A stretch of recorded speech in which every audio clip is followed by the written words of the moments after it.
Hey guys, Nathan Brendan Masters. You know this character. This is Hanover.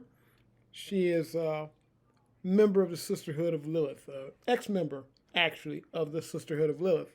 Hanover is what's called a reader. If you touch her, she can gain bits and pieces of information about you. She's a remote viewer. She's pretty good with a Ouija board, and she uses tarot cards.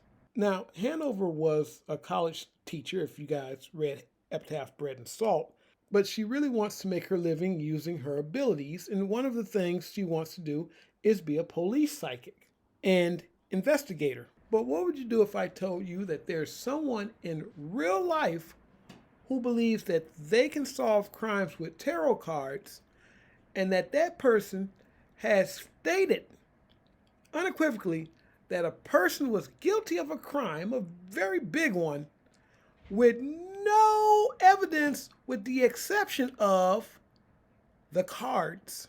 A University of Idaho professor is suing a so-called internet sleuth for defamation after the TikTok personality posted a series of videos accusing, without any credible evidence, that the professor was somehow tied to the November murders of 4 college students. Now, your first thought, like mine and probably many others, is that this person is just doing this for internet fame. They just want to do this to get attention. Except for the fact that this person is actually getting sued, and she stands on what she claims are her findings. According to the lawsuit, TikToker Ashley Guillard posted 6 videos claiming Professor Rebecca Schofield was responsible for the 4 students' deaths. The suit says the videos have been viewed millions of times, stating that Guillard falsely claimed Schofield ordered the execution of the 4 students. Guillard is not backing down and says she looks forward to any upcoming trial. So this doesn't seem to be just attention-seeking or just being a sociopathic influencer willing to ruin somebody else's life.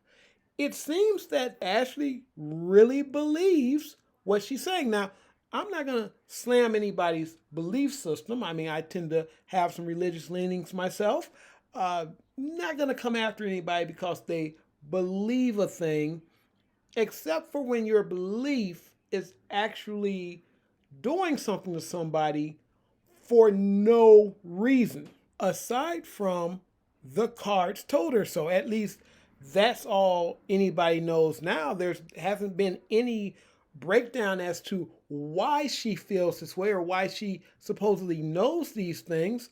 The only thing we know from her is that the cards told her so. I haven't done readings on certain agencies and entities because that's kind of crossing the line. But just know, I'm not the only one who suspect Rebecca Schofield.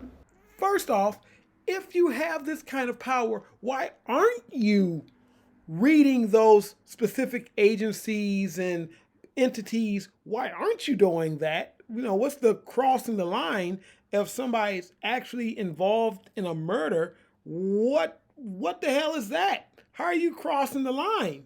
That's the exact opposite of crossing the line. That's what should be done. And you're telling me there's other people who believe this.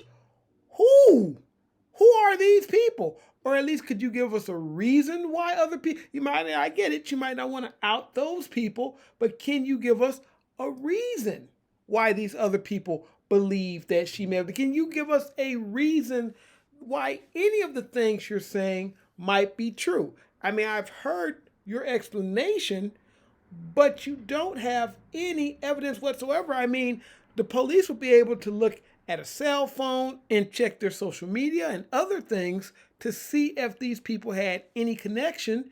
And I don't see why they wouldn't do that if what you're saying is true.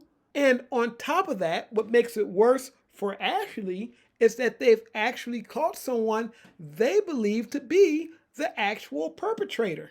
The man accused of killing 4 University of Idaho students has agreed to be extradited from Pennsylvania to Idaho to face murder charges.